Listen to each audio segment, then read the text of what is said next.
Hi, I'm Joe Dante. I'm in the Severin Crypt, I call it, in which there's a whole bunch of really great stuff. And the great thing about this company is that movies that don't get love from other companies get them from this company. And movies that you can't find in decent copies for years and years and years, you can get decent copies from these people. For instance, this one is the Euro Crypt of Christopher Lee. So I have returned after 35 years for my revenge. Hello, I'm Christopher Lee. Chris was a friend of mine. He used to say that I had his sympathy because I had seen so many of his movies. This particular one is a whole bunch of pictures that were only available on television, a lot of them. Let's see, I've seen The Torture Chamber of Dr. Sadism, aka Snake Pit and the Pendulum, which has actually got some really good atmospheric stuff in it.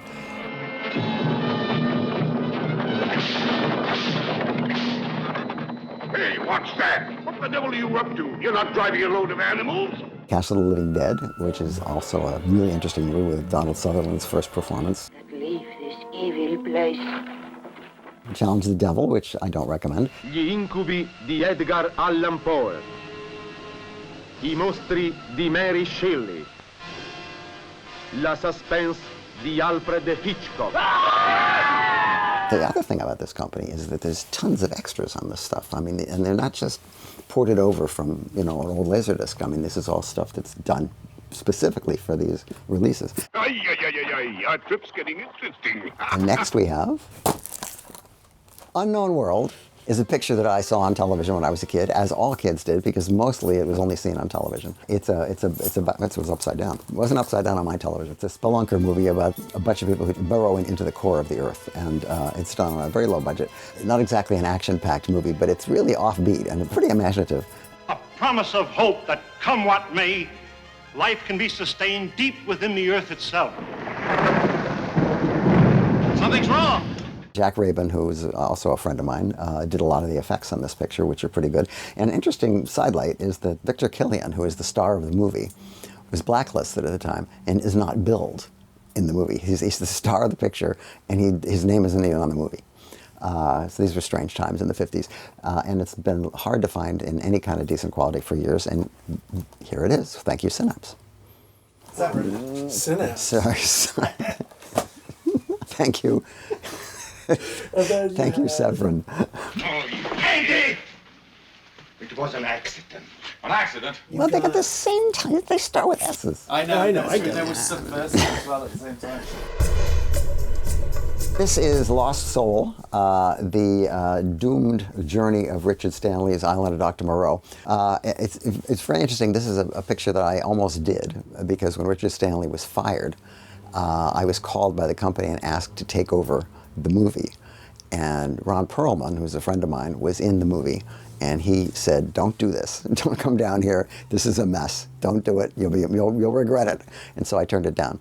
It went amazingly to John Frankenheimer, who was one of my favorite directors, and I asked him. I had lunch with him once and I asked him a lot of things about this movie, which none of which I could repeat, unfortunately, without being sued. You know, it wasn't just what happened to Richard. That was the beginning of the nightmare. Richard is a very interesting filmmaker when they let him make films. And in this case, he actually snuck back in heavy makeup to sort of watch what was going on. Much of what I was doing as a beast person was capering up and down, being destructive and vindictive in the background, but as it was part of the movie, it was okay. The first thing somebody does, one of the prop guys, okay, hey, you over there, here's a torch, you go over there. Now, this one is called Footprints on the Moon. It only says footprints here, but it's Footprints on the Moon. And it's not a NASA movie. Professor Blackman, do you hear me? Over. Receiving you, over. Experiment has started, Blackman. It's a movie for Florinda Balkan completists. There she is! That's her! And who among us is not a Florinda Balkan completist? This is a picture which I've seen once. I could hardly make head nor tail of it, but it really seemed interesting, and its mysteries have yet to be unleashed by me, and which is why I'm glad to have my own copy, so I can study it and find out what exactly the hell is going on in this movie. There's two versions of it. Well, the Italian one has a lot more walking, just so you know. Get excited. There's plenty of walking. That's why they call it footprints. Have you found the next guinea pig? We'll find him, Blackman. Castle of Blood is a terrific Italian horror film with Barbara Steele. It's Edgar Allan Poe bets a guy that he can't stay one night in this haunted house. No! This was remade by the same director, Antonio Margheriti, as a color movie with Anthony Franciosa called Web of the Spider. But this version is much better because A, it's in black and white, and B, it's got Barbara Steele. So I don't see how you could go wrong there. But there's a lot of really good stuff in this picture, and there's a couple of different versions of the movie. This is the Italian version, but I think... No, that comes with both. Oh, it's got two versions. Well, there you go. Look, see, it's got both versions. We cover your ass Come on, what more do you want? Anyway, this I recommend this. This is a terrific picture. Okay, now this is an interesting disc because it's got a whole bunch of Peter Cushing movies that almost nobody has seen.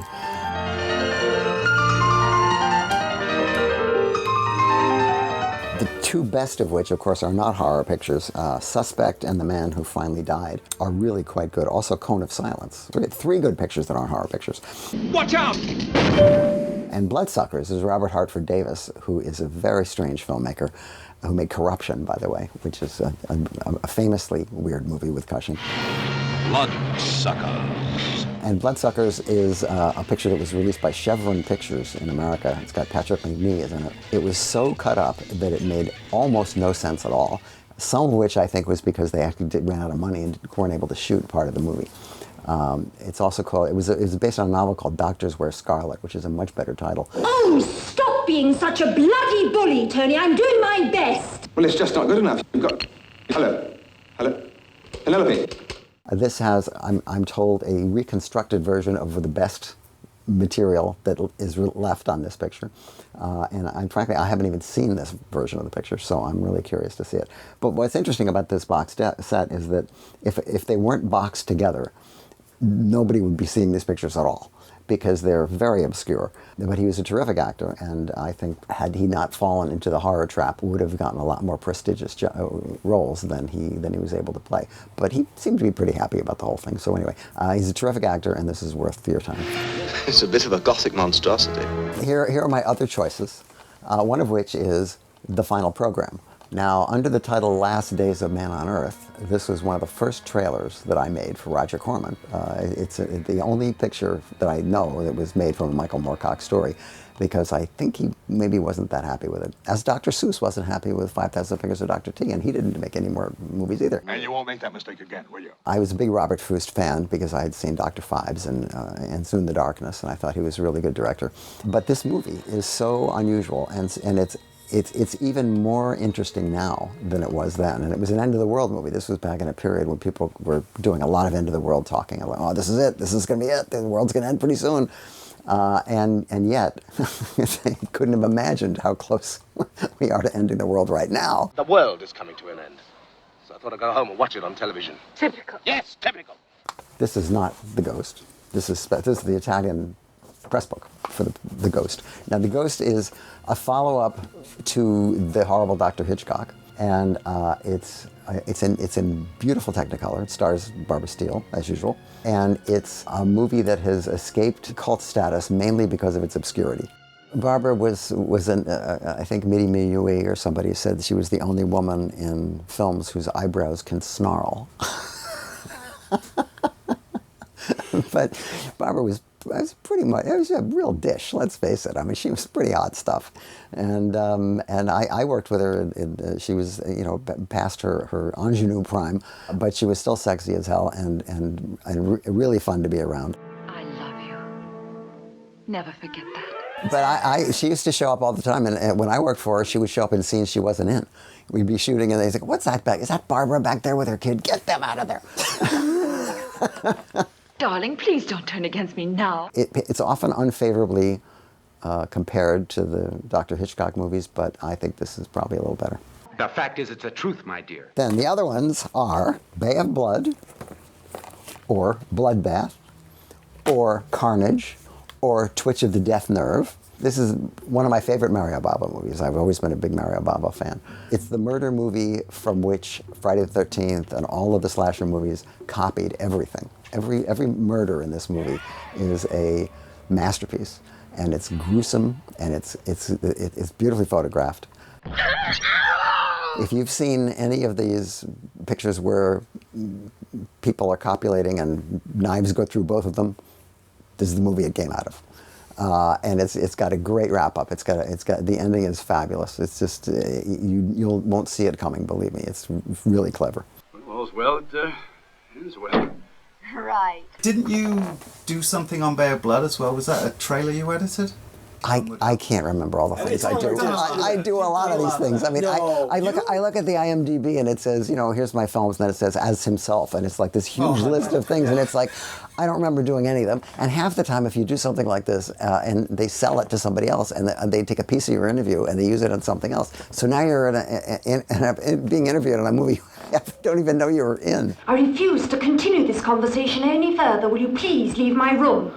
If you don't have physical media, you don't own anything. If you think you just bought a picture on Amazon, or you bought a picture from Netflix, or you bought the rights to a picture, just as soon as they start losing their libraries, they're going to come back to physical media. And if those of us who were smart enough to buy it in the first place, we've made sure, as you can see, that there's a place devoted to it.